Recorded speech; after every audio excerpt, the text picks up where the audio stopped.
안녕하세요. 웨스트민스터 수요일 문답 13번째 시간을 시작하겠습니다. 하나님께서는 죄와 비참한 상태에 있는 인류를 포기하지 않으시고 사랑하는 독생자 예수 그리스도를 우리에게 보내주셨습니다.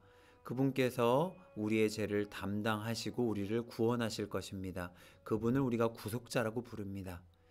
그 구속자께서 행하신 일들을 우리가 어제 이야기 나누었습니다.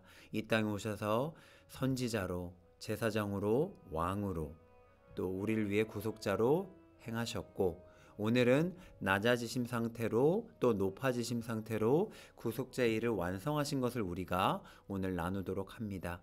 27문 함께 읽겠습니다. 그리스도의 낮아지심은 어떻게 되어집니까? 우리 답을 천천히 읽겠습니다. 그리스도의 낮아지심은 곧 그가 탄생하시되 비천한 상태에서 율법 아래 복종하신 것입니다. 그리고 이 세상의 여러 가지 비참함과 하나님의 진노하심과 십자가에서 저주의 죽음을 당하시고 장사 지낸 바 되어 얼마 동안 사망의 권세 아래 거하신 것입니다. 예수님께서 인간으로 오셨습니다. 출생하셨죠. 하늘에서 그냥 내려오신 것이 아니라 뱃속에 계시다가 출생하셨습니다. 이것을 빌립보서는 뭐라고 표현하냐면 종의 형체를 가지고 태어나셨다고 표현합니다. 그리고 태어나서 처음 눕혀진 곳이 바로 동물의 먹이통인 구유였습니다. 어느 누구도 어느 아기도 누워질 곳이 아닌 곳에 우리 예수님이 누우셨습니다. 이것을 누가복음 표적이라고 표현했습니다. 이 부분에 아주 깊은 의미가 있는데 다음에 기회가 될 때 좀 나누도록 하겠습니다. 예수님께서 구유에 놓이신 이유는 여관에 있을 곳이 없었다고 되어 있는데 이것이 여관이 아니고요. 그림을 잘 보시면 이것이 1세기 이스라엘 유대인의 집입니다. 1층은 동물들이 살고 있었고요. 그 위층에 사람들이 잤습니다. 그리고 이 여관이라고 번역된 이 헬라어는 게스트룸이라고 또 번역할 수도 있습니다. 손님을 맞이할 장리가 그때 손님들이 너무 많아서 없었습니다. 그래서 예수님을 부득이하게 1층으로 내려와 동물들이 먹을 것을 놓여있던 그 구유에 놓인 것입니다.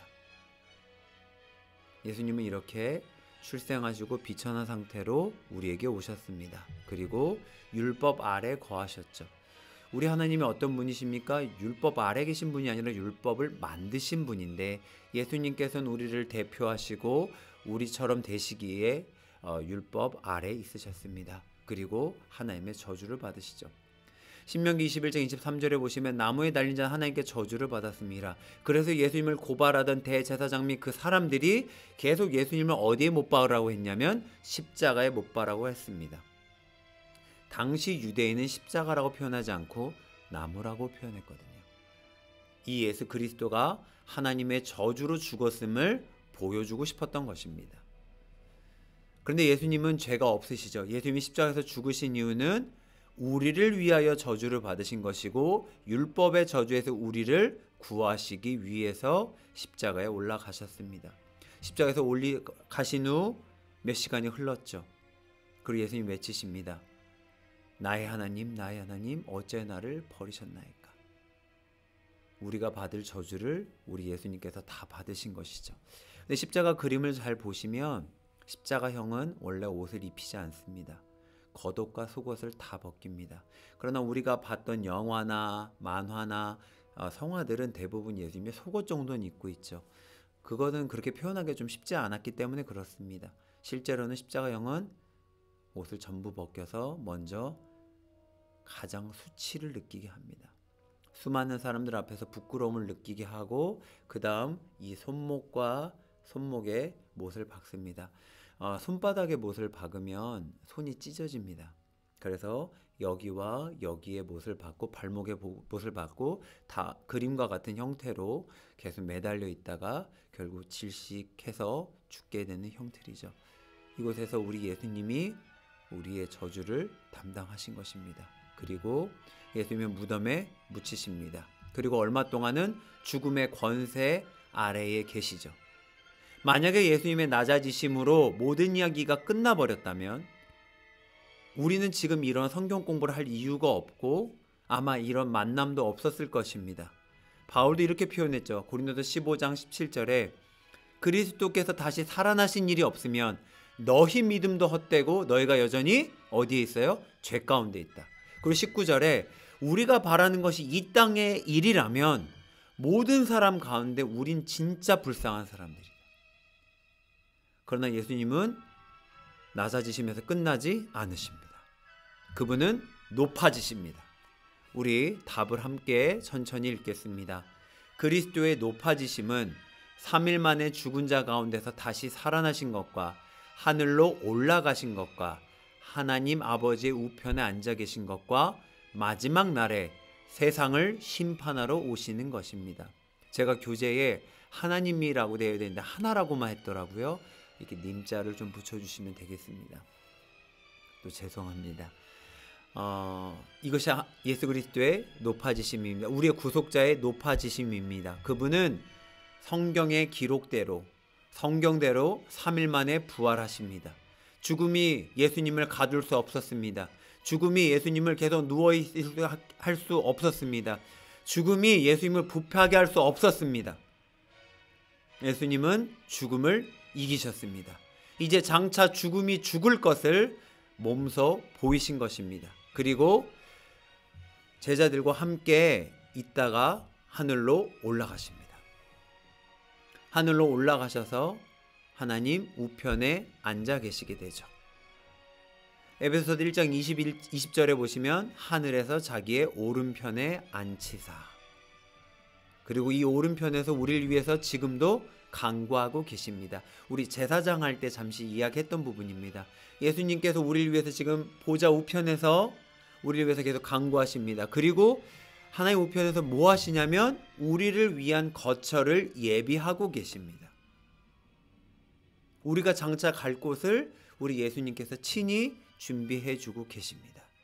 그리고 이제 마지막으로 마지막 심판날에 예수님께서 살아있는 자와 죽은 자를 심판하러 오실 것입니다. 그래서 주의 이름을 부르는 자는 구원을 얻을 것이고 그렇지 못한 자는 영원의 형벌로 떨어지게 될 것입니다. 그래서 예수님 다시 오실 때 믿는 자들에게는 기쁨이고 우리의 소망이 이루어진 정말 감격의 날이지만 예수님을 기다리지 않았던 사람에게는 인생 통틀어서 가장 힘들고 비참하고 끔찍한 날이 될 것입니다. 이것이 예수 그리스도의 높아지심입니다. 그럼 사도신경을 다시 살펴보면 사도신경이 어떻게 구성되어 있는지를 우리가 오늘 강의를 통해서 조금 알 수가 있습니다. 사도신경에 보시면 첫 번째는 나는 전능하신 아버지 하나님 천지의 창조를 믿습니다라고 시작합니다. 그리고 두 번째는 나는 그의 유일하신 아들 우리 주 예수 그리스도를 믿습니다라고 나옵니다. 나는 그의 유일하신 아들 우리 주 예수 그리스도를 믿습니다. 그럼 그분이 어떤 분이신지를 쭉 설명되어 있습니다. 그분은 성령으로 잉태돼서 쭉 우리가 방금 이야기한 그리스도의 낮아지심을 여기까지 설명합니다. 장사된 지까지가 바로 낮아지심이고요. 그 다음 사흘 만에 죽은 자 가운데서 다시 살아나셨으며 하늘에 오르시어 전능하신 하나님 우편에 앉아 계시다가 거기서 살아있는 자 죽은 자를 심판하러 오십니다. 이것이 바로 그리스도의 높아지심이죠. 사도신경은 이렇게 그리스도의 낮아지심과 높아지심으로 구성되어 있습니다. 예수님은 구속자로서 우리를 위해 낮아지셨고 또 우리를 위해서 높아지셨습니다. 그분은 하나님 보좌 우편에서 지금도 우리를 위해서 간구하시고 우리의 거처를 예비하고 계십니다. 그리고 예수님이 장차 오실 때 살아있는 자와 죽은 자를 심판하실 것입니다. 이것이 예수 그리스도가 우리를 위해서 행하신 일입니다. 오늘도 함께 해주신 분들에게 이 은혜와 사랑이 계속 기억되기를 바라며 우리 기도하고 마치겠습니다. 하나님 아버지, 오늘도 생명 주심을 감사합니다. 오늘도 성경을 통해 예수님에 대해 알게 하심을 감사합니다. 우리를 위해 낮아지시고 높아지신 그 모든 일을 기억하며 장차 오실 예수님을 믿음으로 잘 기다리게 해주세요. 예수님의 이름으로 기도합니다. 아멘.